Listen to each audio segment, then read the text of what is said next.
Hey everyone, so I'm here with a new project. I'm working on several at the same time, bouncing around, but this is one I wanted to bring to you. So you all know I follow Scrimping Mommy, Amanda Charlesworth. She's from the UK, and she has a Facebook channel. I'll link everything in the comment section, but she had the Secret Garden kit, and she gave us a few freebies, but then she sold the kit with some add-ons on her Ko-fi, Ko-fi shop. And so I went over there and purchased the kit along with the add-ons because it's a beautiful kit. It's the Secret Garden. So this is going to show be a process of how I'm going to make my book, but I thought I would actually go through the papers. I have them like this because I am separated into the signatures that I want to make. So we'll just go through them real quick, and this is provided to the backs of it. Now, I'll be honest, I've never seen the Secret Garden, but I should probably go take a look. So I don't even know what the progression of the paper should be, or if it should be. It looks pretty general to me, so yeah. It's really pretty paper though. So this is going to be part of the first signature, along with, I picked out a couple of coffee dyed papers. This one was coffee dyed and doily that I did over the summer, so last summer. So I'm excited for that season to come back around soon. Daylight savings tonight. Oh, I'm so happy. We're gonna get sunlight at night, and I don't have to be sleeping by 6 p.m. So here's more of it. There's gonna be another signature, and I'm not going to add too many more papers to it because this is just going to be a smaller book, and no matter how hard I try, my books end up really chunky, so I don't really want to add too much. But this is an eco dyed paper that's going to be added, and then actually I'll do an eco in each one, and then a coffee dyed. So I have that, and then this was just... Okay, so this was just extra, something I had that I'm going to put in it. And here's some of the elements. I started cutting them out. This is going to be for journaling. I'll cut that out. It'll get folded and put in a pocket. And it's just a beautiful kit. And you can just keep printing it off and make as many of these little journals as you want, or use them for other things. This is just a tear sheet. You can decorate envelopes and other things. Yeah, but it's a really pretty kit, and I decided to get working on it. And yeah, some tags. So you get a lot. You get a lot with the kit, really. And you don't just have to use it for this journal. Maybe you're doing a flower journal. Use it in your flower journal. So there's a lot that can be done. Okay, so there's that. Now this here, I have a lot of wallpaper that was given to me by a local furniture store, and I tore it all apart. I have it in a bucket, and every time I need to use it, I just go through my bucket and I try to find something that matches. I usually do pretty well in finding something.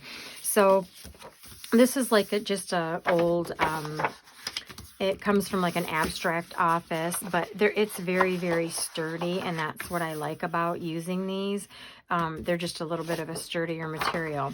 So what I'm going to do first is I wanted to make sure I was sort of centering this.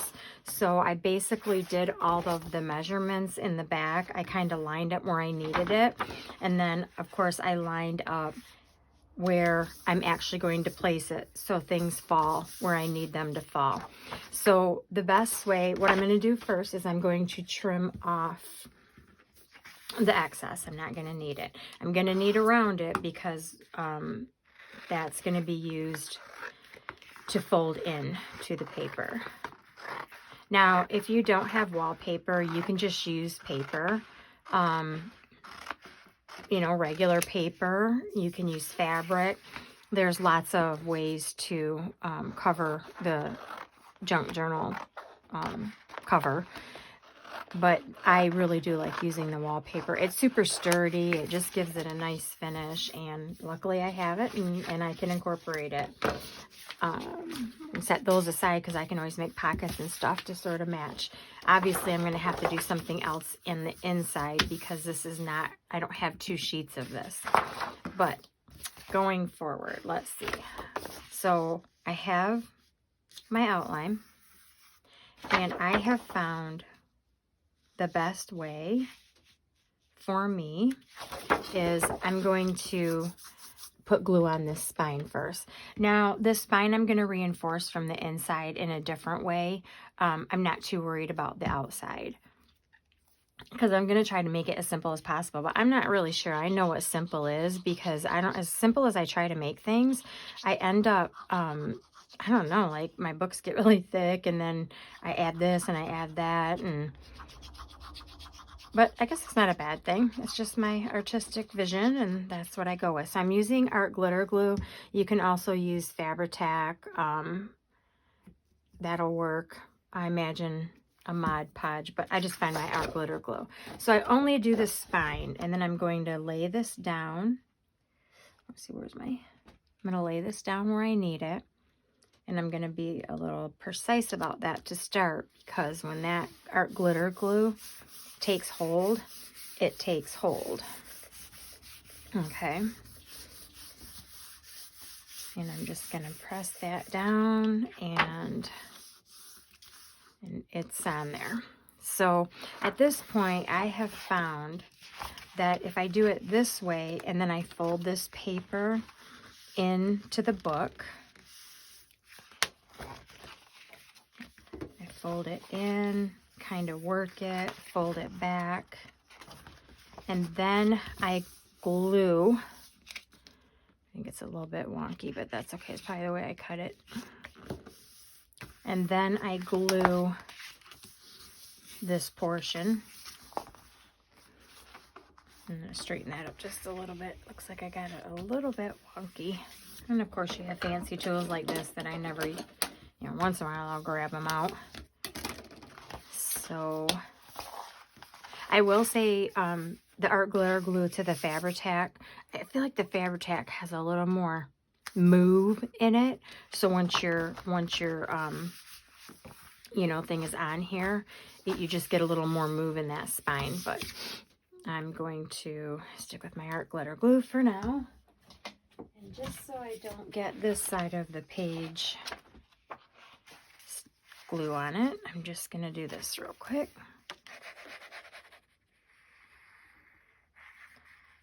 I'm going to try to get it pretty good. I want to get it all over. The sides are going to be folded in, so that is going to help once I glue those to the inside.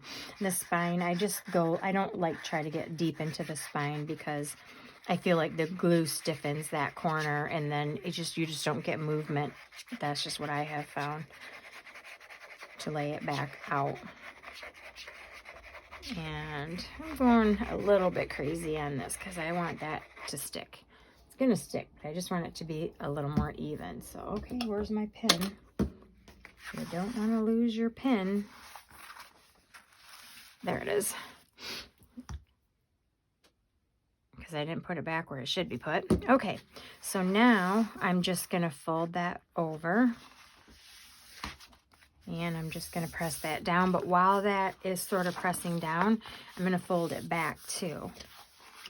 Not that the book is ever going to lay super, super flat, but I'm just trying to help it when it opens up. And so, get that all down. Okay. And it's pretty good. It doesn't have to be perfect, because like I said, it's just never going to open super, super flat when you get your signatures in there, but it gives it a nice crease. And then I'm going to go ahead and do the same to the other side, this side. Okay. And there we go. So now what I'm going to do is I'm going to start turning my ends in. And this is why I left a little extra on the edge. I might have left a little bit too down here, so a little bit too much, so I might trim it. But I've got a little curl up there, so I'm going to get that tucked down. Because when I start going over the edge, I don't want things to come back at me. And that's fine. All right, so now I'm going to miter this edge, but I'm not going to cut right up to that point. I just want to leave just a little bit. If you can see, I've left just a little bit there, and I'm going to go around and do that to each edge. Okay.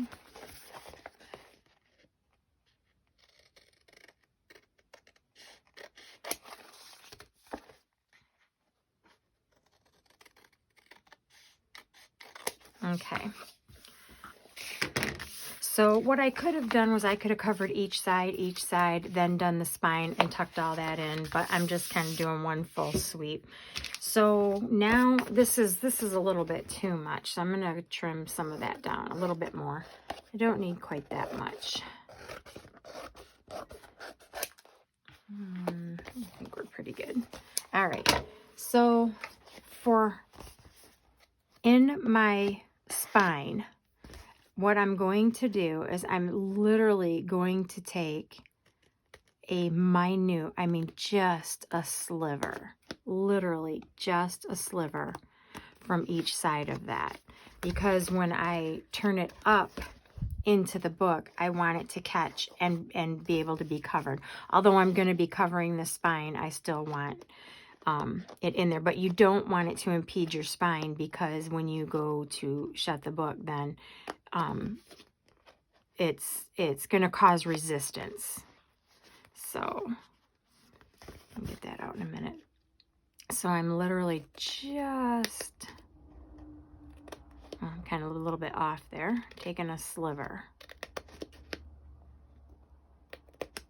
Okay, and you can see just how tiny that is. So when I turn that up, and I turn that up. Now, if I need to take a little bit more, I will, but it will not be impeding that spine, but it'll be close enough to the edge. All right. And less is more. You can always take off more, but you take off too much, then you just have to fix it in a different way. And I'm choosing not to do that. So let's do that.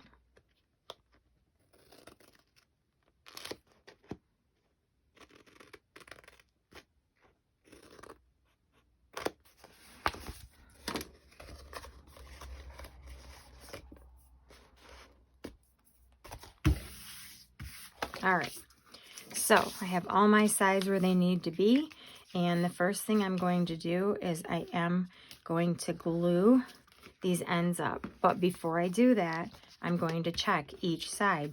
Did I take enough off? I can see here I've got a little bit more that I just need to trim off there, so it's not going to hit my spine. Okay, so I'm going to go ahead and glue this in.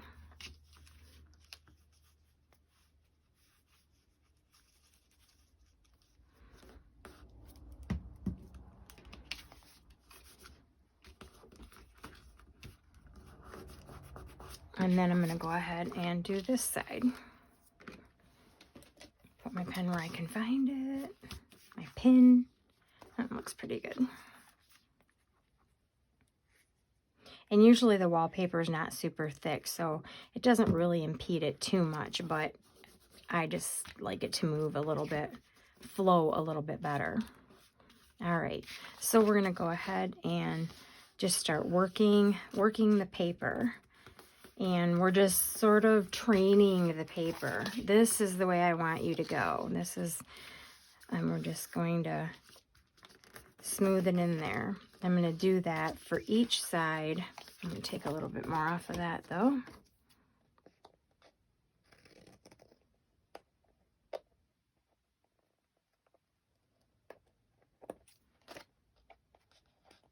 Okay.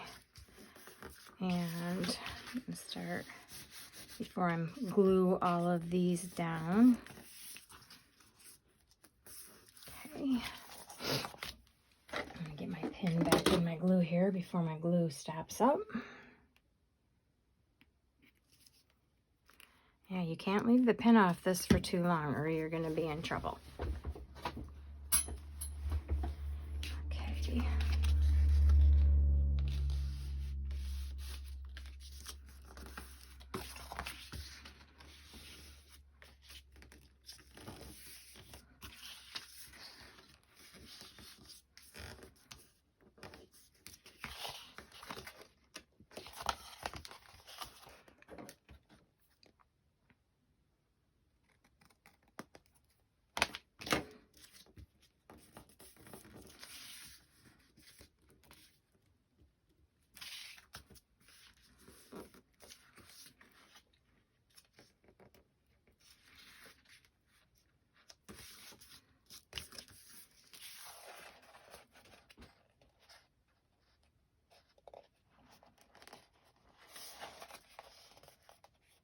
So what I'm doing is that little tiny bit that I left there, I'm just taking my fingernail and I'm sort of working it to start training that I want that to go in there so that I have a nice smooth edge and it kind of tucks in there. So I'm going to glue these side pieces down first.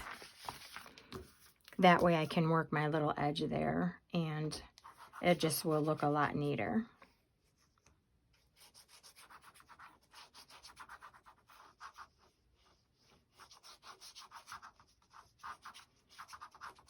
Okay.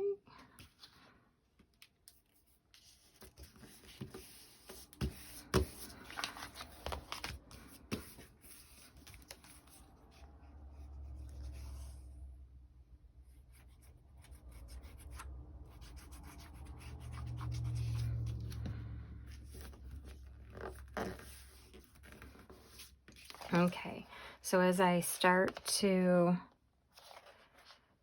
put this edge in, I'm just going to fold that just a little bit, just to tuck that in there a little bit.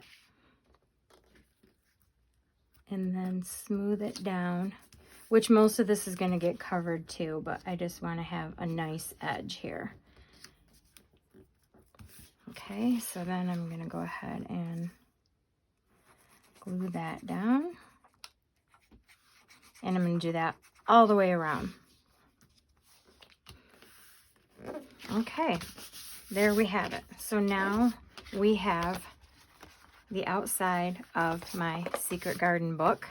And now this is going to be covered. If I had enough of this, I would do it this way, but I don't. So I haven't quite decided what I'm going to do, but I might take, I don't mind this page, and I might go ahead and print this out again, and then it'll just be the one-sided. I might print it on a cardstock, and then I'm going to cut half to put here, half to put here, and then I have a little bit of a different spine that I'm going to put in there. I'm going to reinforce this with some cardboard, and then I like to do like a linen spine in the middle. I just think they look nice, but we'll see.